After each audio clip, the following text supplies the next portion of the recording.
Untuk mengetahui diri kita ini memiliki hodam atau tidak, itu biasanya kalau orang memiliki hodam itu dia suka lepas kontrol. Jadi kalau cara melihat hodam pada diri sendiri ini ada beberapa cara gitu, ada beberapa cara. Yang paling utama itu meditasi. Karena untuk melihat hodam itu kita harus sudah terkontaminasi dengan hal-hal gaib. Kenapa kita nggak memuasakan kelahiran kita sendiri? Kalau Nabi Muhammad itu kan udah pasti dia orang suci, dia orang yang dekat dengan Allah, udah pasti masuk surga. Buat diri kita belum tentu bisa masuk surga. Makanya, jadi buat teman-teman kalau misalkan mempelajari tentang ingin tahu ada hodam, jangan pernah dengar dari kuping, tapi ikutin naluri kebaikan yang ada dalam hati. Itu aja. Meskipun yang dari kuping itu kebaikan, Ki. Nggak boleh dijalanin. Loh, kenapa? Kan baik, Karena Ki. jin. Tapi di saat kita meyakini suara itu dari kuping, meyakini suara itu, kita udah yakin banget sama suara itu, ntar kita dibelokin.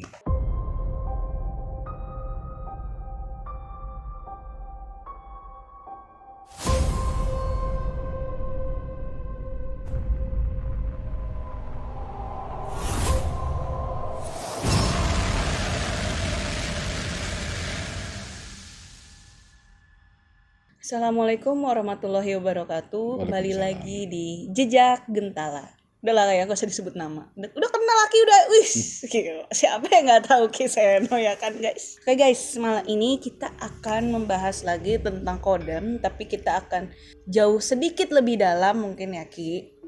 Jadi sebenarnya pengertian kodam itu apa sih Ki? Hodam itu dikatakan pendamping seseorang lebih ke positif, jadi lebih ke baik, bukan jin ya. Kalau jin itu kan biasanya lebih kasar atau lebih jahat. Kalau hodam ini, yang dinamakan hodam itu pendamping diri sendiri tapi ke lebih positif atau pendamping yang baik. Terus cara mengetahui jika diri kita sendiri nih ada kodamnya itu bisa Ki? Untuk mengetahui diri kita ini memiliki hodam atau tidak, itu biasanya kalau orang memiliki hodam itu dia suka lepas kontrol. Jadi lepas kontrol karena dia tidak bisa mengendalikan emosi, kesedihan, ataupun ada beberapa suara dalam diri dia yang tidak bisa kendalikan. Jadi untuk tahu diri kita ini ada hodam atau enggak, ya kita harus konsultasi dengan orang-orang spiritual yang memang memahami tentang ilmu gaib. Jadi nggak bisa kita melihat sendiri gitu? Nggak bisa. Kalau untuk Walaupun mengetahui, kita ngaca? beda. Kalau untuk ngaca ini cara melihat pada kodam pada diri sendiri. Jadi kalau cara melihat kodam pada diri sendiri ini ada beberapa cara gitu. Ada beberapa cara. Yang paling utama itu meditasi. Meditasi, terus kalau misalkan buat teman-teman yang misalkan mau tahu ngelihat dirinya tuh ada kodam atau enggak, yang penting berani ya. Jadi masuk dalam kamar, matiin semua lampu, pasang itu lilin itu ya minimal 3 lah. Terus taruh kaca kanan dan kiri. Di samping kita? Ya, kanan dan kiri. Jadi saya mau coba ijazahin. Kalau untuk pengen melihat hodam buat teman-teman yang awam, mau tahu dalam dirinya ini ada hodam atau enggak, saya mau coba ijazahin. Jadi bacanya allazina yu'minuna bil ghaib. Itu aja. Jadi kaca kanan kiri, kita matikan lampu, taruh lilin 3 di sebelah kanan kaca, sebelah kiri kaca. Jadi kita baca allazina yu'minuna bil ghaib, lihat ke kaca. Terus baca lagi allazina yu'minuna bil ghaib, lihat ke kaca ke sebelah kiri. Kanan kiri minimal itu 100 kali dia yang lihat. Jadi baca sambil baca allazina yu'minuna bil ghaib itu 100 kali, ke kanan ke kiri, ke kanan ke kiri. Tapi kalau seandainya teman-teman ada yang ngelihat perwujudan aneh, ya jangan lari atau teriak gitu, karena nanti buat orang-orang yang di rumah yang nggak paham apa-apa kaget gitu. Apalagi ada lilin Ki. Tadi sangka ngepet lagi. Disangkanya ngepet lagi. Jadi hati-hati ya guys, itu ya yang lebih utama sih sebelum mau ngeliat yang goib-goib ya harus berani dulu ya Ki. Harus berani. Harus berani dulu. Jadi ada kemarin pun gue punya pasien Bi, dia mantep, saya mau ngeliat gaib Ki, karena saya nggak percaya dengan gaib, terus saya pengen ngeliat gaib gitu. Tapi di saat udah pembuktian, di saat gue tes cara ngeliat gaib itu begini harus ritualnya begini, dia belum melakukan ritual itu udah takut duluan. Dia mau lihat gaib. Pas mau ritual udah takut duluan. Sampai dia bilang ditemenin sama gue kayak gitu.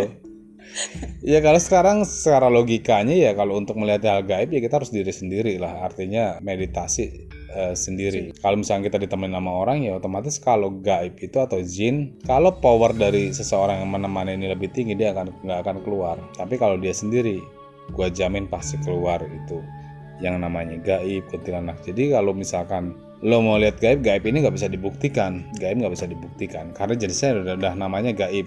Tapi kalau lo mau ngeliat hal gaib, lo datangnya tempat angker, tempat yang benar-benar seram, wingit, lo tes sendiri. Jadi kalau misalnya kita buktikan di depan orang nggak akan bisa karena sifatnya udah gaib. Lagi juga kadang walaupun kita berdua, kadang yang satu juga nggak ngelihat gitu ya Ki. Iya. Maksudnya ntar saya ngedengar suara, Aki nggak dengar gitu kan. Iya. Sama aja jadinya. Kita bisa nggak sih Ki ngelihat orang lain ada hodamnya atau enggak? Bisa. Saya ngelihat gitu, saya ngelihat teman saya gitu, bisa nggak? Kalau untuk orang yang memang polos ataupun dia nggak berisi, itu nggak akan bisa. Terkecuali memang kita ini terlahir menjadi anak indigo. Paling nggak anak indigo lah yang misal tahap dasar ya.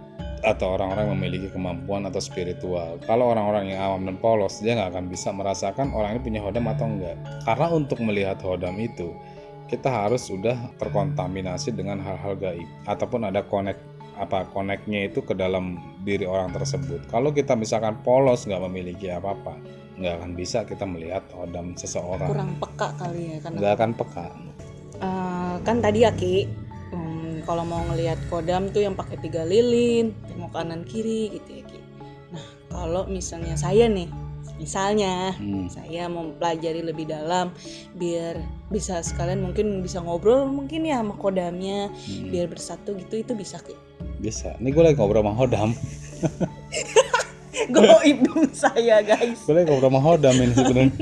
Jadi kalau kita ingin melihat hodam ataupun jin dalam suatu tempat, yang paling utama itu kita harus mempelajari tentang ilmu spiritual. Jadi ilmu spiritual ini banyak jenisnya ya. Hodam itu semua orang pasti rata-rata ya, karena kita ini terlahir dari anak cucu pejuang.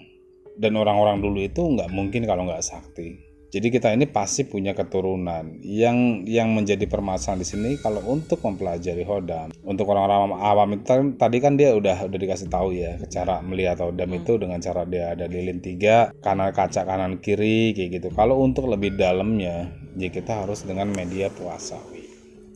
Puasanya puasa apa Ki? Puasa itu bisa puasa weton, karena puasa weton di sini membuang kesialan dalam diri kita. Weton itu puasa kelahiran. Jadi puasa kelahiran ini banyak dijalankan dengan orang-orang yang memahami tentang ilmu syariat. Kayak dia puasa Senin Kemis. Senin Kemis ini kan sebenarnya kelahiran dan wafatnya Nabi Muhammad. Nah, kenapa kita nggak memuasakan kelahiran kita sendiri? Kalau Nabi Muhammad itu kan udah pasti dia orang suci, dia orang yang dekat dengan Allah, udah pasti masuk surga.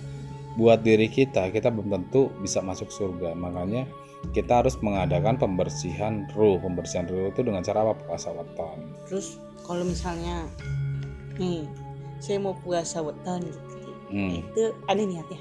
Tergantung keinginan. Kalau misalkan Dewi di sini mau keinginannya untuk apa? Untuk jodoh bisa.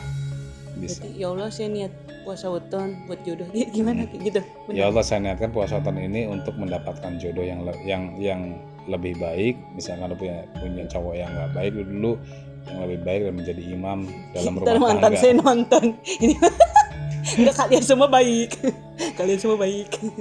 Jadi puasa weton ini banyak fungsinya. Yang paling utama itu untuk puasa weton itu untuk pembersihan diri sih sebenarnya.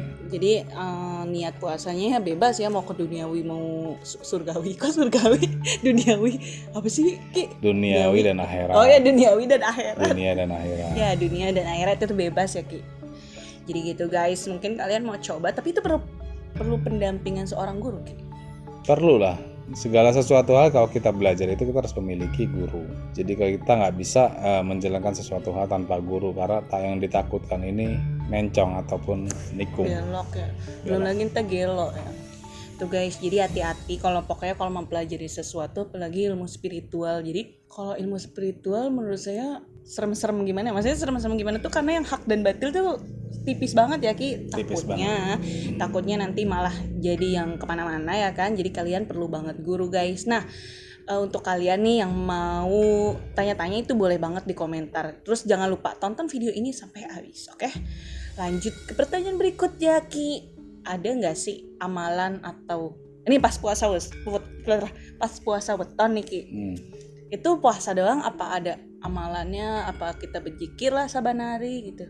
Zikir buat zikir itu tergantung afdol diri kita. Tapi kalau saya biasanya kalau di saat weton itu saya lebih banyak membaca Al-Fatihah. Nah, karena Al-Fatihah ini yang dikatakan induk Al-Quran, mendoakan orang Al-Fatihah. Sholat pun Al-Fatihahnya harus benar. Orang mati pun dia harus membacakan Al-Fatihah. Jadi saya nggak pakai apa-apa gitu. Cuma saya mendalami tentang Al-Fatihah. Karena menurut persepsi saya gitu, Al-Fatihah itu induk Al-Quran. Kata Aki kan gitu. Aki Iya. kan kita udah belajar Langit kajian. berapa lapis? 7. 7 lapis. Hari Ada 7. bumi berapa lapis? 7. Al-Fatihah berapa ayat? 7. 7. Jadi udah Al-Fatihah aja dalemin. Al-Fatihah dalemin, baca, karena Al-Quran itu dibaca, dijalankan dan diterapkan dalam diri. Jalanin yang benar-benar menjalankan Al-Fatihah ini. Insya Allah itu akan menjadi mudorot, akan menjadi kebaikan untuk diri kita gitu. Berarti kalau puasa weton mah kan yang saya tahu kan cuman puasa Ramadan, terus yang puasa sunah-sunahnya itu berarti weton itu masuk ke dalam sunah bukan? Kejawen. Oh, kejawen. Karena untuk menghilangkan ataupun kesialan dalam diri kita, untuk menghilangkan perjalanan kita, hukum sebab akibat itu pasti ada, karma itu pasti ada. Insya Allah dengan cara kita sering menjalankan puasa weton itu semuanya akan terluntur atau terhapus. Insya Allah akan terhapus. Jadi gitu. Gitu Ki, terima kasih loh Ki. Nah balik lagi ke kodam nih Ki. Kira-kira satu orang itu kodamnya banyak nggak Ki? Atau satu orang itu cuma punya satu kodam? Dalam diri kita ini hodam itu bisa sampai nggak cuma 1-2, puluhan bisa. Makanya kalau untuk kita berbicara Allah itu yang wajib diketahui malaikat hanya 10. Jadi kalau untuk hodam itu banyak sebenarnya. Yang penting wadah kita kuat. Yang penting wadahnya itu harus siap ya Ki? Harus siap, harus kuat. Oke, jadi terutama ya sebelum kita mau bermain-main dengan kodam berarti pondasi di diri kita harus kuat. Pondasi di diri kita tuh harus kuat. Meskipun mungkin yang nonton kan nggak cuman orang yang muslim gitu Ki, walaupun agama lain bisa, agama lain itu bisa. Jadi banyak juga ya orang-orang bertanya di agama Buddha, Konghucu ataupun di agama Protestan. Semuanya itu bisa, tergantung keyakinan seseorang sih kalau menurut saya. Keyakinan dirinya pada Tuhan. Pada Tuhan ya. Lalu gini Ki, kodam kan jin ya Ki, bener nggak sih Ki? Kodam itu jin ya kan Ki? Ya, pendamping. Kalau misalnya yang namanya orang, apalagi yang baru-baru indigo deh kayak saya dulu kan, nggak bisa nih Ki bedain baik dan buruk. Terus misalnya penonton ada yang coba nih Ki, yang tengok kanan, tengok kiri, ketemu nih dia Ki, itu bisa nggak sih Ki? Ternyata yang dia lihat itu bukan kodamnya gitu Ki, itu jin yang kafir lah kalau kata Aki, jin yang negatif itu bisa. Bisa berarti harus hati-hati banget ya Ki? Harus hati-hati karena jin ini bisa menyerupai siapapun. Dan bisa nyesatin dia dong Ki? Bisa. Oh berarti bener-bener emang harus bener-bener butuh guru tuh berarti ya Ki, biar bisa ngebedain juga. Jadi untuk membedakan itu, jadi kalau saya sih ya menjalankan spiritual, gue gak pernah dengar dari kuping Wi. Maksudnya? Oh suara-suara yang keluar dari kuping gue gak pernah dengar. Mau dia nyuruh gue tuh ngejalanin hal kebaikan, gue gak pernah dengar. Tapi yang paling gue dengar itu yang dari hati, dari sini. Jadi buat teman-teman kalau misalkan mempelajari tentang ingin tahu ada hodam, jangan pernah dengar dari kuping, tapi ikutin naluri kebaikan yang ada dalam hati. Itu aja. Meskipun yang dari kuping itu kebaikan Ki, nggak boleh dijalanin. Loh kenapa? Kan baik karena Ki. Jin. Kalau dari kuping itu udah otomatis membisikkan. Kalau udah membisikkan itu bisa dari jin. Awalnya kita disuruh untuk jalankan yang hak, yang baik. Tapi di saat kita meyakini suara itu dari kuping, meyakini suara itu, kita udah yakin banget sama suara itu, ntar kita dibelokin. Itu yang ditakutkan itu. Jadi ya strategi mereka tuh bikin kita percaya dulu, bikin kita yakin. Di pertengahan jalan dibelokin. Gitu. Serem juga ya Ki. Maksudnya saya yang serem Ki. Kok Aki ngeliat saya banget. Jadi gitu guys, mungkin kalau kalian mau tahu lebih dalam boleh nggak sih mereka subscriber kita tuh nanya-nanya di. Boleh, kalau seandainya subscriber mau nanya langsung boleh datang ke sini, ataupun kita sharing-sharing tentang spiritual boleh. Ataupun mungkin kalian punya cerita ya Ki, boleh nggak sih datang ke sini, mungkin punya cerita entah apa yang kalian alami secara spiritual ataupun misalnya sakit-sakit yang non medis mungkin ya Ki. Iya, bisa bisa. lah datang ke sini ke podcast kita. Terus kalau misalnya udah tua nanti gitu, misalnya Ki, mau ngerontokin kodam gitu, dihilangkan gitu Ki, itu bisa Ki. Bisa. Hodam ini bisa dihilangkan biasanya kalau kita itu mengamalkan suatu amalan, itu pasti kita ngebuka kunci pasti ada penutupnya. Jadi kayak misalkan susuk. Susuk ini misalkan yang dipasang ini emas, pasti itu kan ada pantangannya. Begitupun hodam. Hodam ini kalau misalkan kita udah memang nggak mau, itu ada cara kita ngebuangnya atau dilarung. Tapi mereka marah nggak? Enggak lah, karena kan memang kita posisi udah tua. Tapi kalau misalnya kita kangen sama mereka, Ya nggak usah dihilangin Bambang. kan ada lagunya Ki, kalau udah nggak ada baru terasa kan. Itu Mairama. Jadi itu guys. Jadi mungkin untuk malam ini kita udahin dulu Ki, karena video kita banyak Ki.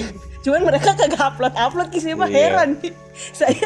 Saya bikin podcast yang nongol muka saya 4 doang Ki gitu. Iya. Mungkin Ki sana ada pesan-pesan buat subscriber Ki. Iya, jadi kalau misalkan teman-teman yang udah berteman di TikTok ataupun di Instagram, boleh sharing-sharing komentar, boleh juga kalau misalkan ada pertanyaan, nanti saya coba live di setiap malam Jumat untuk live Instagram dan TikTok. Jadi kalian mampir aja ya guys. Nanti bisa konsultasi gratis. Terus habis itu untuk hak dan batil itu tipis ya Ki. Tipis. Berguru itu harus banget ada gurunya agar kita nggak sesat di jalan ini. Lalu segala walaupun kebaikan yang ada di bisikan di kuping gitu, lebih baik dengarkan yang ada di hati gitu kan Iya. Ki. Nah jadi teman-teman, semoga kalian lebih mengambil banyak hikmatnya dari podcast kali ini.